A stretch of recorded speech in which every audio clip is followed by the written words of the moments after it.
Welcome, travelers. We're aware that your journey was difficult, but prepare to have your questions answered, for you have been granted an audience with the Masters of Modern. Welcome back, to Masters of Modern. I am your host, Alex Kessler, here Welcome with back, my Alex Kessler. co-host, Michael Grothy. Hello, everyone. Ben's not here. He's on the red carpet for what's his Gerard Butler movie. Yeah, he's interviewing Gerard Butler probably as we speak. Yeah, he's talking to the great Gerard Butler. What? For not White House Down. It's the third White House Down movie. Angel Has Fallen. Angel Has Fallen. What's the? Who's the angel? No, I understand. Gerard Butler. Gerard Butler. Does he die in this one? We don't know, but he falls. He definitely falls. It's basically a Life Alert commercial. The fourth movie will be called "And He Can't Get Up." Yeah, exactly. Apparently, it's really good. Wasn't there like another movie about terrorists attack the White House that came out at the exact same time? Yes, there was White House Down, and I forget what the other one is, but they're both. The Eagle Has Landed, or maybe Is Marshall Olympus Has Fallen. Marshall being the yes, Ben? it's Olympus Has Fallen and White House Down. And White House Down was the one was poor man's version. Channing Tatum. Tatum. Thank you, Tatum. And America's Treasure. Charming Taters. And one was Gerard Butler. Depardieu. Yes. Yeah. Is Marshall filling the Ben role where he like gets you off track talking about movies and then the two of you talk about movies for a really long time? Absolutely. I feel like Welcome to the Masters of Welcome to Movies Masters of Modern podcast. If you want to skip all of this nonsense, there is a time code right here. I'm pointing at it right now, and you can look there, or you can look downstairs. There's a link in the description. For people that are audio only, making Marshall's life harder for getting me distracted. We are talking about a lot today. One of them is, we're going to Magic Fest Vegas this week, and me and Ben and Michael are doing a live show that we'll talk about in a second. It is Magic Masters of Modern Trivia Live, and then we are also going to be talking about all of the competitive play changes that have happened over the last 2 weeks, because there's a lot. It's complicated. It affects everyone because it's how you qualify for basically being a professional Magic player. And the tradition of Michael Grothy data dump episodes, we're going to continue that tradition. I've done the research. I have my serial killer photographs and strings across a bulletin board, notes that I've taken, and I'm probably going to have to look at the original article as well. That was me doing the what's his face from Always Sunny, Charlie Day pointing GIF. That's what I have in front of me. Cool. And beyond that, we have a bunch of other stuff that we'll be vaguely talking about. If we can have time, we might get to some brews that we've thought about, some of the decks, and bringing the Magic Fest Vegas with me, and we'll also do a couple shout outs. First one is make sure to check out our sister podcast, The Command Zone. Jimmy and Josh do awesome Commander content every week. We are both collectively at collected.company. See what I did there?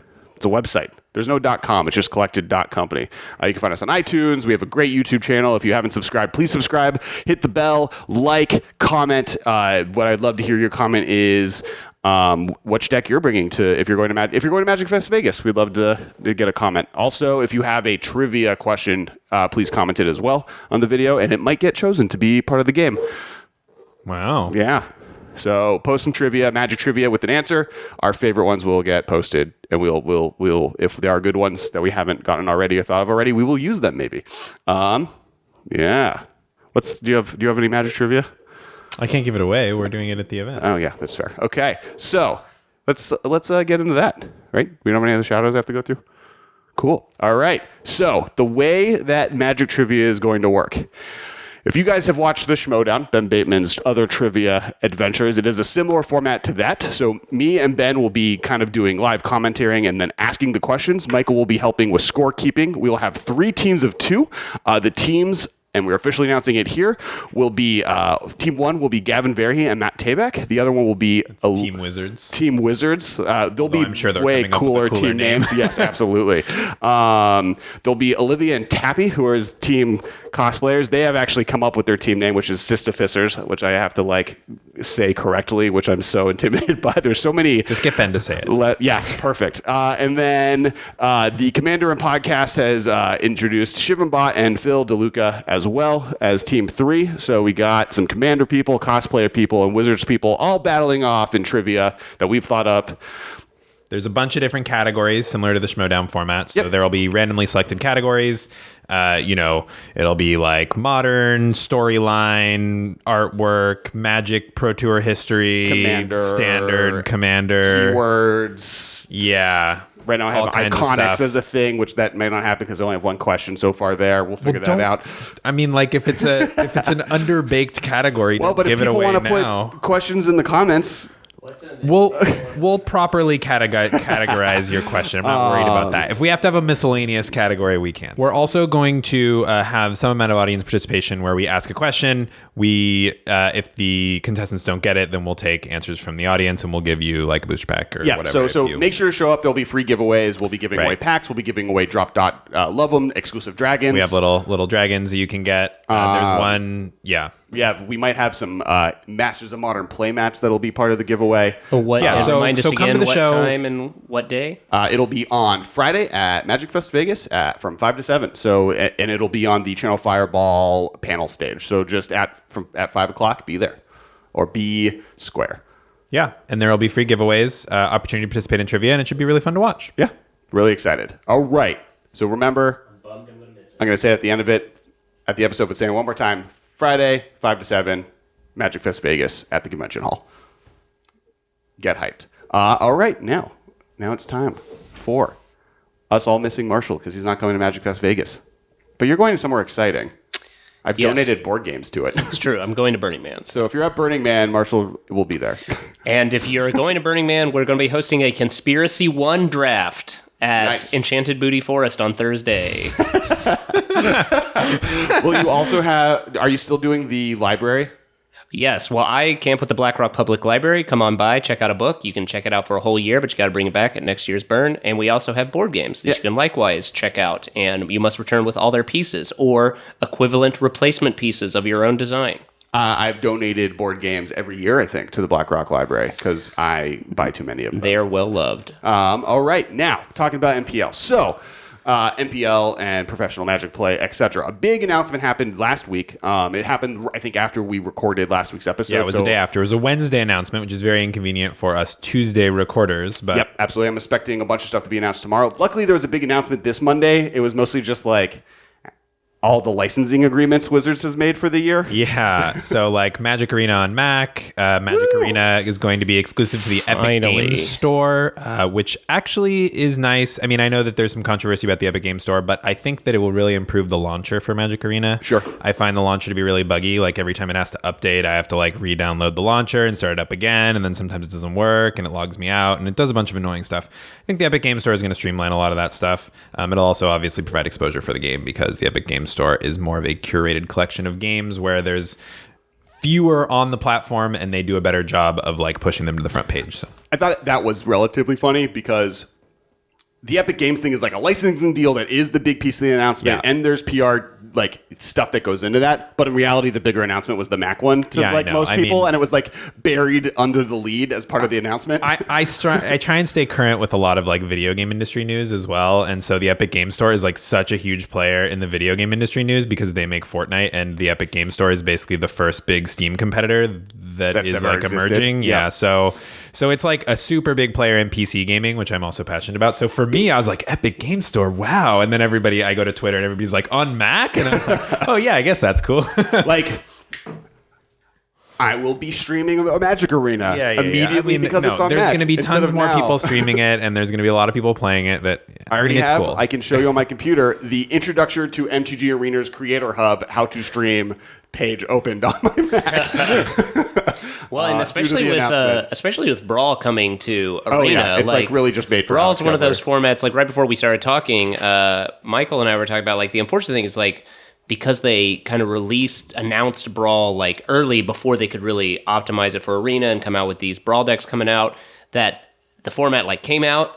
A handful of people tried to make decks, but couldn't find other people to play against, and so then it sort of died. Now the format has really bad PR for no reason. I think if everybody just can forget that happened and think of Brawl as like a new exciting announcement of a new format that's coming to Arena and there's going to be pre-constructed decks and you just forget everything else you heard about it, I think it's going to be really fun. Yeah, it's in a weird point right now too because of rotation, like looming in front of us. Well, right. Like after the announcement, I didn't build a deck, even though like I built a deck when they first announced Brawl, and I played it with the 2 other people who had decks that I knew, and then, but after this big announcement, there was no way I was building a deck because I'm waiting for Eldraine. That's what everybody's doing. Brawl also took a foil Teferi from me. So I had Teferi foil. I opened it as a pack thing in the pre-release, so it had the stamp and everything. It was my Brawl commander. Then kind of stopped playing Brawl after Brawl died. It was in a box somewhere. It never really Then died, I was like, I need a new deck box. I'll take it out. And then I like shoved a different deck into it, but I didn't notice because the Teferi sleeve was the same sleeve as the Haruya inner thing, so I didn't notice, and it folded the Teferi in half. That is not Brawl's fault. You need to take better care of your cards. It's agreed.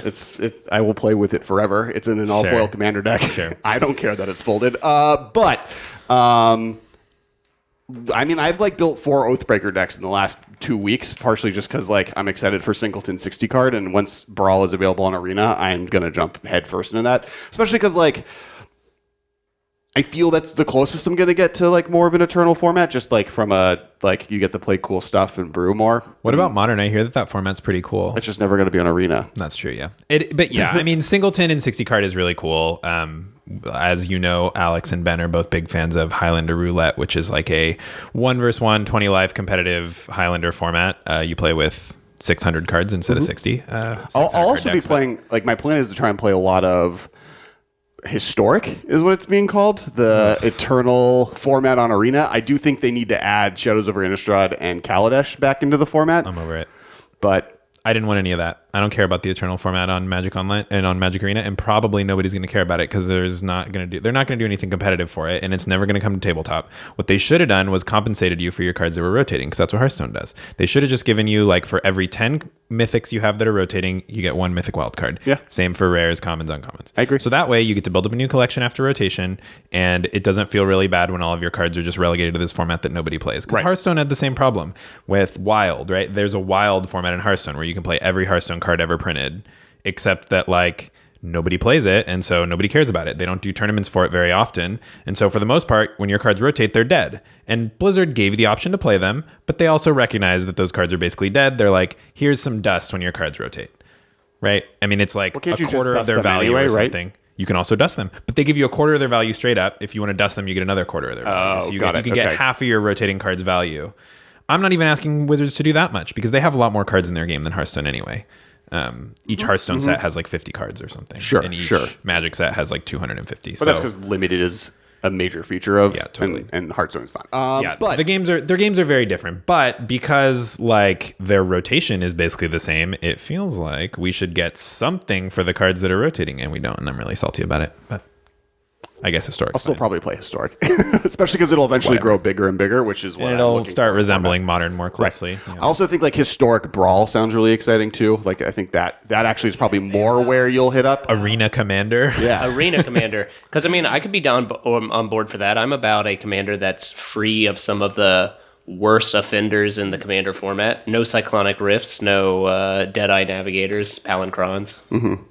No Soul Ring to have to deal with. Yeah, I think Soul Ring is my big. We're going to do Frontier Commander. What is now? When does Frontier start? M10. Origins. Origins. Sorry, not Origins. M10. And what expansion was that? It was right before. No, wait. It started with Cons because Cons was right before Origins, right? I don't know why they started with Cons. So it was Cons and Origins. It was Cons was the first block, and then Origins was right after Cons, and then going from there. So Battle for Zendikar is I mean, Frontier is totally dead. I just was making another old dead. Eternal format. Everyone should play Oathbreaker at Magic Fest Vegas. No way that it could die. I mean, I know how to kill Oathbreaker. Let Planeswalkers be commanders. All right, moving on. Let's talk about so we talked about that. Any other announcements that happened Monday before we go back to last Wednesday? No. Cool.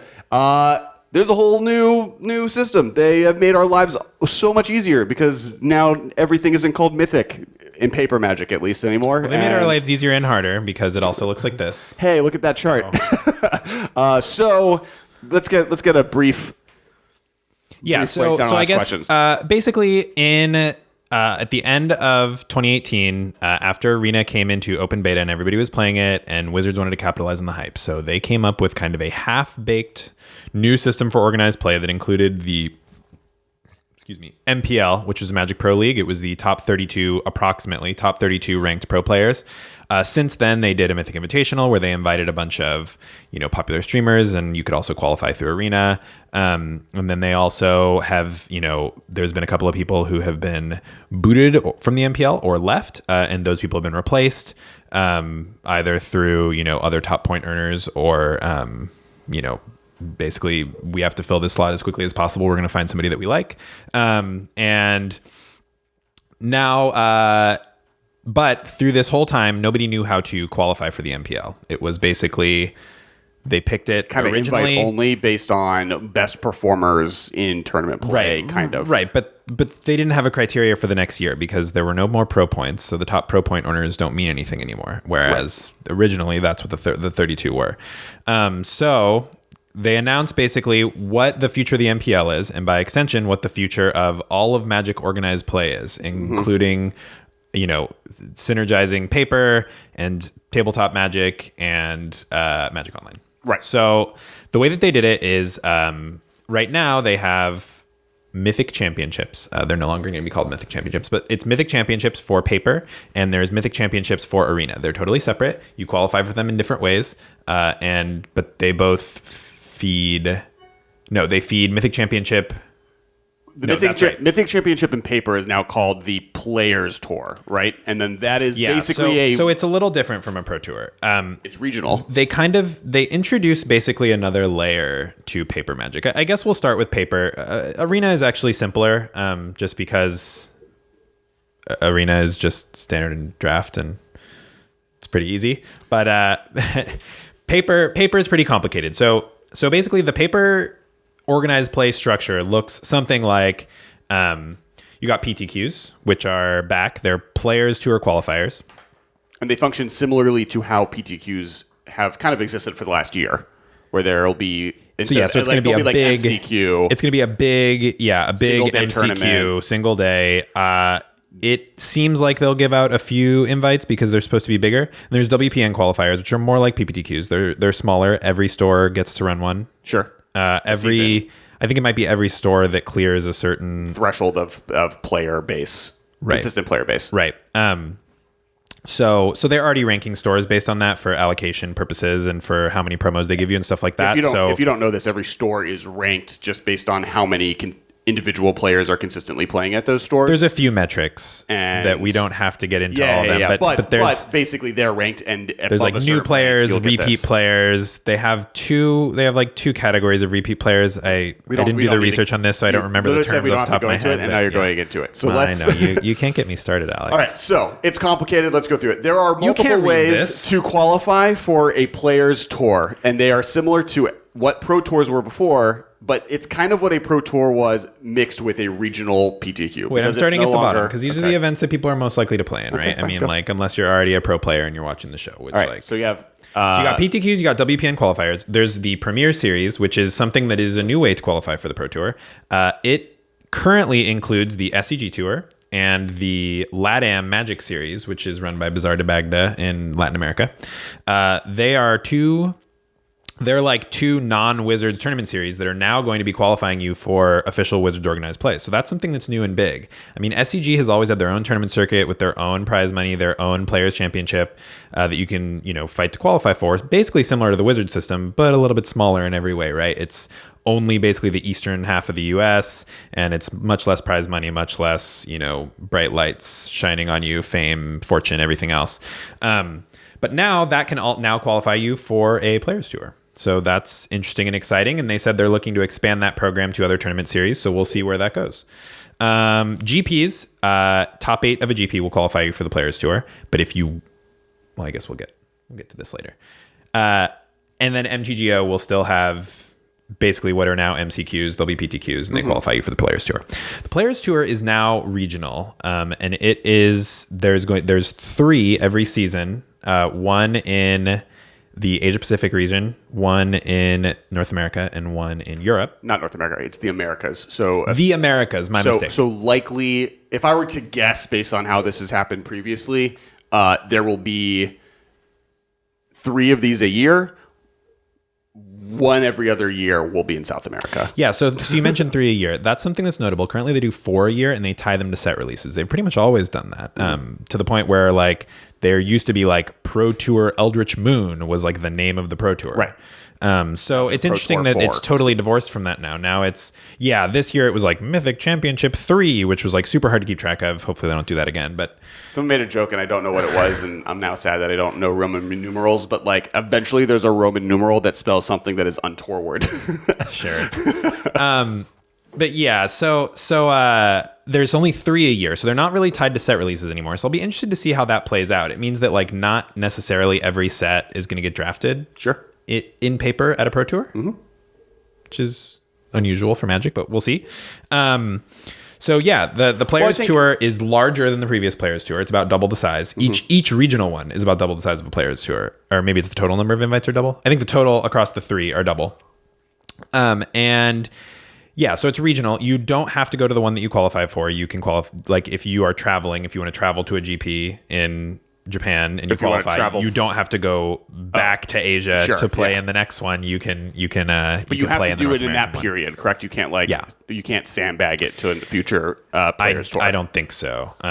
But that's like details that are not necessarily out yet. But anyway, so the Players Tour is interesting because they've added another layer above the Players Tour called the Players Tour Finals. Now, this kind of more closely resembles the actual Pro Tour because it doesn't have like as many of these tiny qualifiers going to it. It's almost like the Players Tour is an old Pro Tour mixed with an RPTQ a little bit because they have these PPTQ level events going to it. So last year they used to have these things called like it used to be way back then. It used to be a PTQ would qualify you for the Pro Tour. Then they realized that PTQ events were becoming too unwieldy and they didn't want to increase Pro Tour slots, so they created a PPTQ, a Pro Tour qualifier that would then get you into a regional Pro Tour qualifier that then if you won that, you would get in.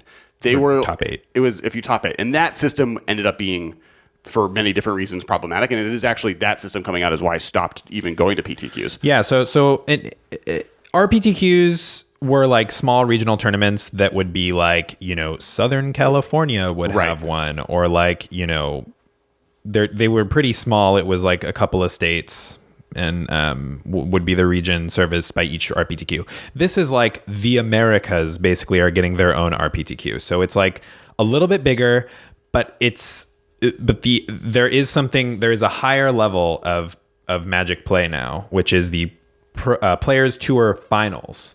So the Players Tour Finals you qualify for if you do well enough at the Players Tour. We don't know exactly how many slots, I don't think, from each get to go to the Players Tour.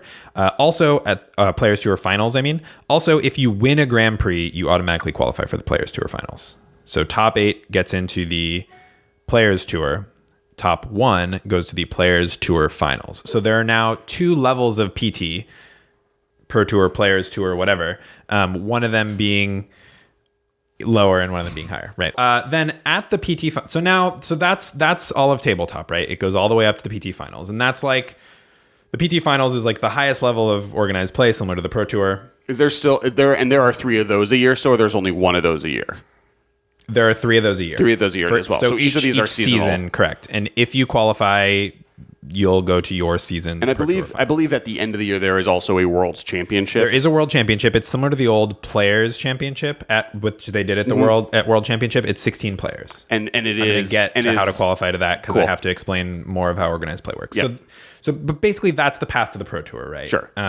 Is what I explained. So there's a bunch of different avenues, just like there used to be, but now there's one extra step. Rather than RPTQ being like a smaller regional tournament, there's like a mini Pro Tour you go to qualify for like the bigger Pro Tour. Right. But the mini Pro Tour is still going to be big and deal. prestigious and live. And they've said that coverage. there will be ways, and they haven't detailed it, for good finishes at the Players Tour to re-qualify you for future Players Tours. We're going to get into this a little bit in a second, but basically they have established, previously there was like platinum, gold, silver level pros.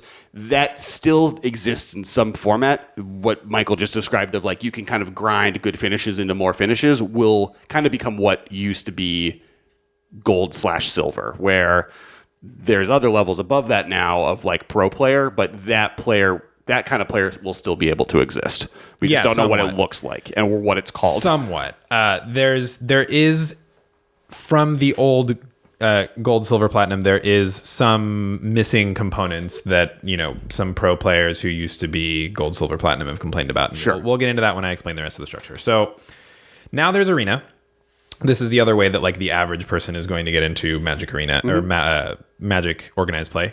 The top 1,200 ranked each month in limited and constructed will get to play in an MCQ, which they already do. The last one happened on Sunday. Saturday, Sunday. It's like a 2-day event where if you're top 1,200, you get into this big tournament. You have to like get 8 wins before you lose twice or something like that, similar to like an event in Magic Arena. That qualifies you for day 2. Once you're on day 2, I forget how day 2 works, but it's a much smaller field and you have to, do well enough to qualify. So that is how you do it. That qualifies you for the Mythic Invitational, just like what they do now, except they call it Mythic Championship. The Mythic Championships are now called Mythic Invitationals. They're, as far as I can tell, the same thing as the Arena Mythic Championships. They're called Invitationals, which is a little weird to me. But that's it. I think you can still be invited to them. I do believe that there is community member. Both tabletop and Mythic Invitational are going to have discretionary invites, but that was always true. Yeah, they've forever. always had them. They're just, I think, going to use them more liberally than they did historically. Yeah, there's more focus on them because they've been doing these like very small field arena tournaments like the Mythic Invitational and like the MPL, where they are kind of inviting community members, and that is a little bit more controversial. But at like a larger field pro, players tour, it's like they used to always do that. I mean, they used to invite pro players who didn't quite make it, but that were, strong community members. Yeah, they invited Day 9 a couple of times because he was like a, prominent competitive gamer who like didn't really have time for competitive Magic, but he was like a big advocate for the game and he was good at games. So they were like, you can get over here Day 9. And so, yeah, and there were like other similar things where they invited like prominent players from other games who were into Magic, who were, advocates for the game or whatever. So that's not going away. That's still happening in tabletop and digital. Okay, so that's organized play from a basic level. The pro player structure, the big thing is that they added to the MPL. The MPL is now 24 players instead of 32. And there's rivals. There's the Rivals League now. So the Rivals League is 48 players that are below the MPL. And they are basically like a mini MPL that's competing for slots in the actual MPL. So in order to get there, well, so the MPL right now is established, right? The top 24. We have an MPL established at this point. That they're doing like a little mini season at the end to finish out 2019, and like I think the first MPL will be the top 24 people in that. It's something like that. Yeah. They explained it in the article. I didn't look at it that closely because it's very irrelevant to your life. Right. Like I'm not in the MPL, so it doesn't affect me. But they're doing like a little mini season where they are like trying to reset everything so that they have an MPL and a Rivals going into like the actual, organized play season that uses this structure. So that way, everything works right. So there's like a little mini season where things work slightly differently. People's contracts are expiring and whatever. Right. So every season, which is these 4-month periods between the players tour finals, the bottom 4 MPL will drop down to Rivals. The top 16 get to stay. The other 4, 17 through 20, will be in the MPL Gauntlet, which is how you qualify for the MPL. So the Rivals League will have the top 2 people, the top 2 rivals in paper, and the top 2 rivals in Arena, based on points, which I'll get into, just automatically qualify for the MPL. 3 through 8 will each participate in the Gauntlet. So now there's 4 MPLs in the Gauntlet, and then there's the top 6 out of the top 8 in paper from Rivals, and 6 out of the top 8 in Arena in Rivals. So that's 16. And then they have a 16-person tournament, and the top 4 of them replace The top 4 replace because the top 2 of each automatically get in. So the top 4 of that replace the bottom 4, and the top 2 of each replace the next 4. Right. So there will be 8 new members. And the bottom 12 in the gauntlet all automatically qualify for rivals. So even if you were a rival who didn't make it in the MPL, you get another shot as long as you qualify for the gauntlet and then lose. And the automatically get into the rivals, and then also the players that got kicked out of the MPL.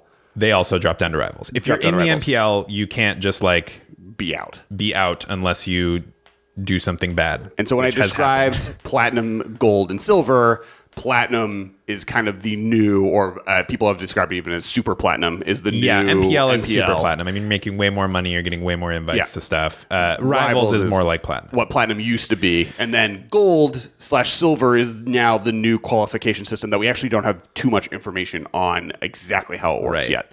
And then the actual MPL, they're moving to appearance fees for going to tournaments rather than just a streaming contract and a yearly salary. In part because like you don't know how long you're going to be in the MPL, and also because they want the MPL to show up to tournaments because that's how they get publicity. Right. And so they have like, they're able to earn up to 50K in appearance fees, and they are invited to all the Mythic Invitationals and Pro Tour Players Tours. And are they the Players Championships, not tours, or they go to the tours as well? They're invited to all the tours automatically. Okay. And they're invited to all the Mythic Invitationals. But they still have to qualify for the Worlds. The Worlds. Correct, because there's only 16 slots in Worlds. Worlds is the winner of each PT final and the winner of each Mythic Invitational. And then So they get invited to the PT finals, but not the Players Tours. I think they get invited to the Players Tours. But isn't there a step between that and Worlds? Am I Yes. missing that? So do they get invited to the step between that and Worlds? No, that's Players Tour finals. That's Player Tours finals. I don't believe they get an invite to that. I may have misread the article. Cool, that's fine. But I am Please pretty tell sure us, they just Internet. qualify for the Players Tour, and they have to then do well enough to get to the finals, which Sure. shouldn't be too hard because theoretically they're the best 24 players in the world, especially after a few seasons where they're falling out into rivals and rivals are ascending. After a while, it'll be pretty clear that the MPL is the best 24 players in the world. And in fact, right now, it's pretty dang close to the best 24 players in the world. There's also a little bit of a snowball. There was like a little bit of weirdness. There is a bit of a snowball. Because it's true. by being in the MPL, you'll be able to play in more events to qualify more consistently for things. So rivals, the way that you get into rivals, it's the top 12 mythic point earners. You earn mythic points by playing in arena organized play tournaments. So you can get them from, I wrote it down. The Mythic Invitationals give mythic points. MCQs give mythic points, so the qualifiers. And they're not MCQs, they're Mythic Invitational qualifiers, I guess, or Mythic qualifiers, what they call them. But they're the arena qualifiers, basically, that you get from being top 1,200 each month. And then Mythic Point Challenges, which you also qualify for being top 1,200 each month. And they're just special tournaments we don't have a lot of details on that will get you Mythic points. They don't qualify you for anything directly, but that's how you get points. Then it's the top 12, so that's 12 people in rivals. Top 12 paper players point earners, which you get in from paper organized play. So you get those from Players Tours, Player Tour Finals, and I believe that's it. I don't think you get them from GPs, which is unfortunate. And then the bottom 12 of the MPL Gauntlet is in Rivals, right? And then the bottom 12 from the MPL Gauntlet.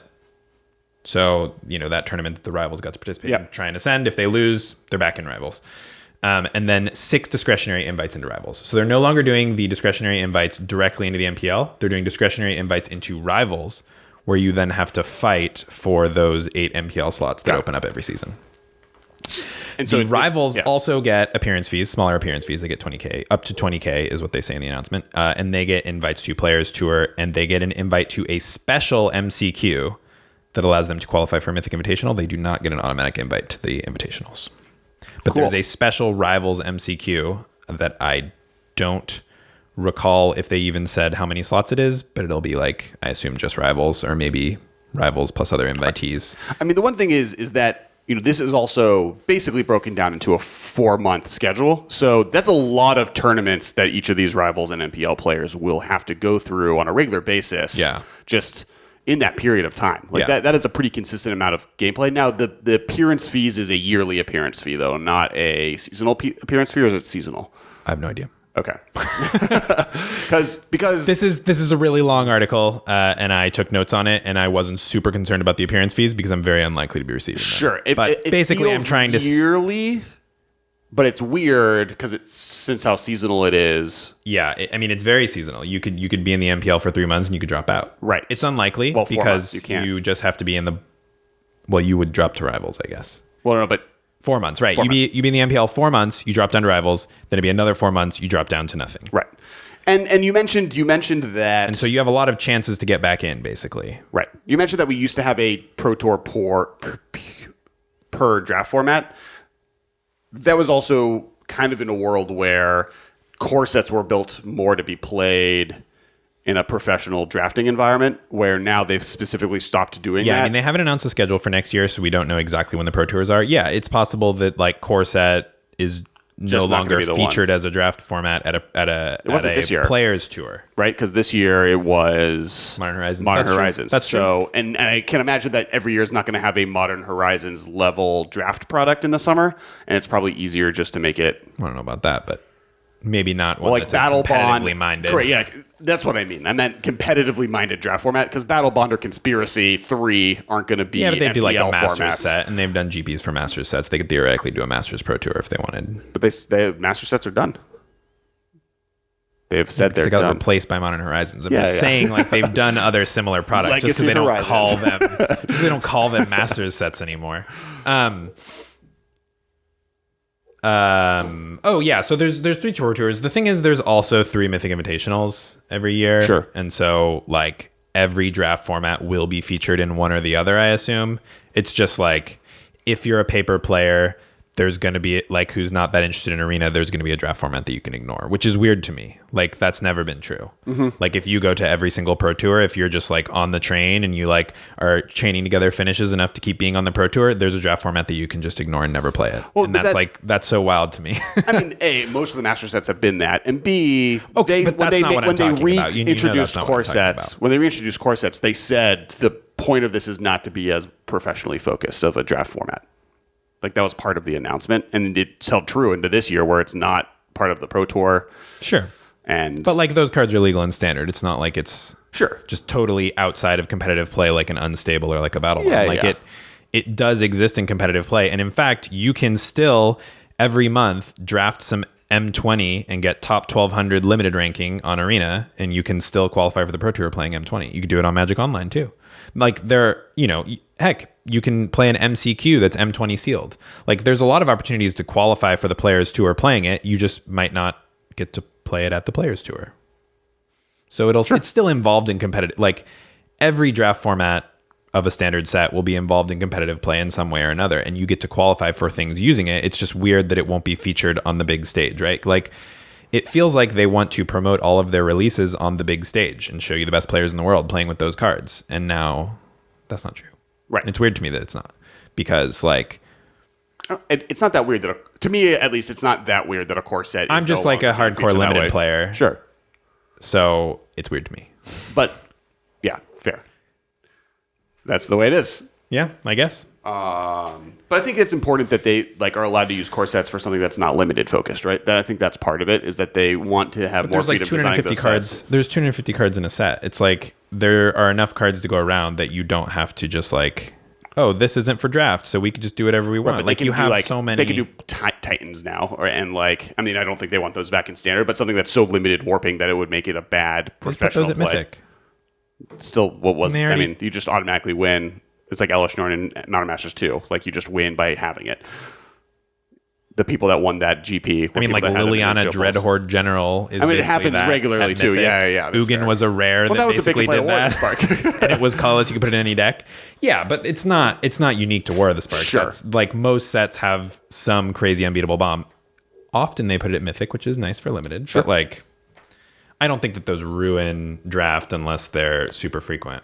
So what you were saying about gold, silver, platinum, and now Super platinum. MPL, super platinum. Yeah, Rivals is somewhat like platinum. Like you get invites to stuff, but like you're not getting paid tons of money. Sure. Right. You're paying enough money to continue, basically. Yeah, you're getting paid enough money to continue and like try and really make it. Though I would say it's better than what previously existed, partially just because of so much more of the spotlight being focused on you. You're able to turn that into a successful streaming platform or other opportunities if you as far want as to, you're writing. not required to anymore, which I think is good because I don't think that Wizards was getting their money's worth out of every single MPL player contract. Sure. And I don't think this is true in general, and it's kind of a little bit of the backbone of this podcast. Being a very good Magic player does not mean that you are a very entertaining Magic player. Right. Totally. I mean, most of the most popular streamers are not in the MPL. Correct. They're not like the best players in the world. And a lot of the best players in the world like don't have huge streaming followings because it's just different skill sets. Right.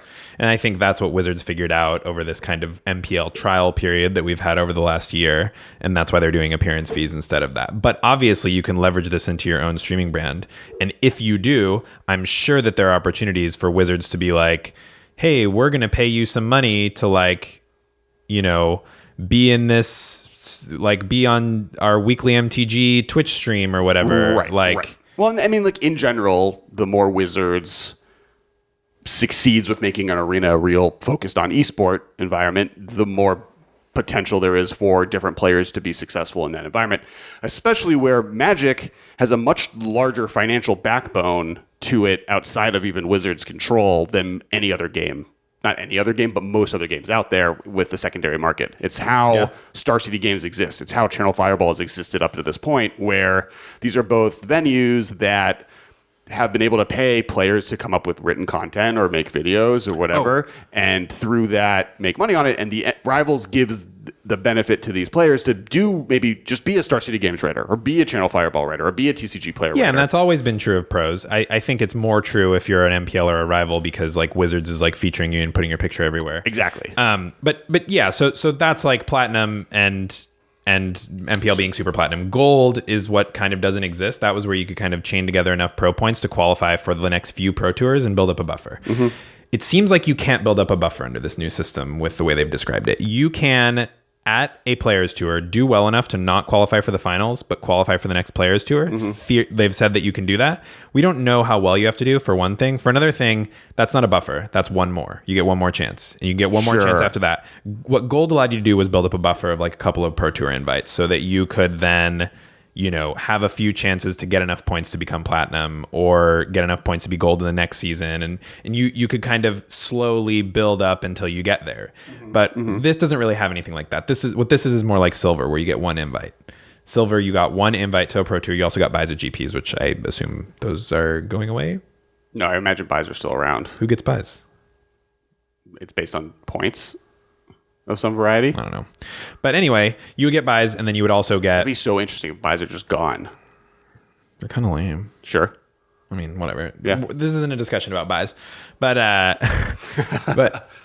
but you would get buys, and then you would also get one PT qualification. And that's what this seems like. If you do well enough at the Players Tour, you get the next one. You get one more shot. And if you do well enough at that one, you get one more shot again. But you can never kind of like start climbing, right? Sure. You can't really climb.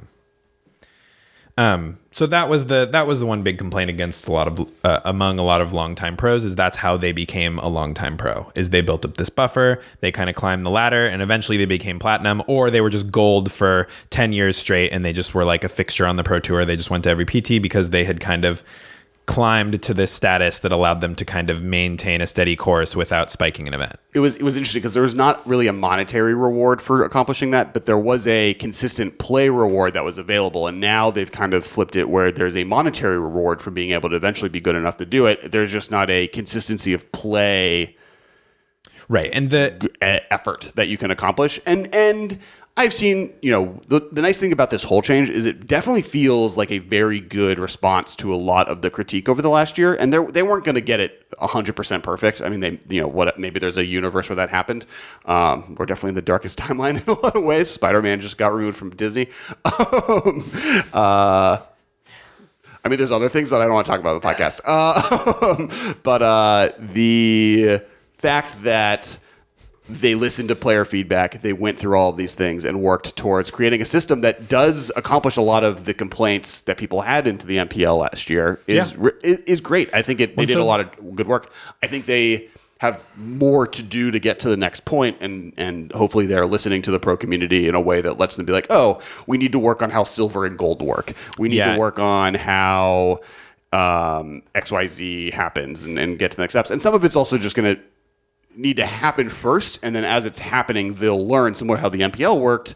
They needed the MPL to happen, and then through that process, they were able to learn, okay, streaming contracts don't make sense. We need to have a more thorough way of thought out qualifications to be able to get into the MPL, and we need kind of a way to kind of have a secondary MPL. So if you lose being in the MPL, you're not just like fired. Right. You're not the one of the 32 best players in the world or nobody. Yeah. Right. So yeah, and they have said after they put this announcement out, basically what they said, they didn't really admit that the last year has been kind of them figuring out as they go, but it's kind of clear that that's what happened, right?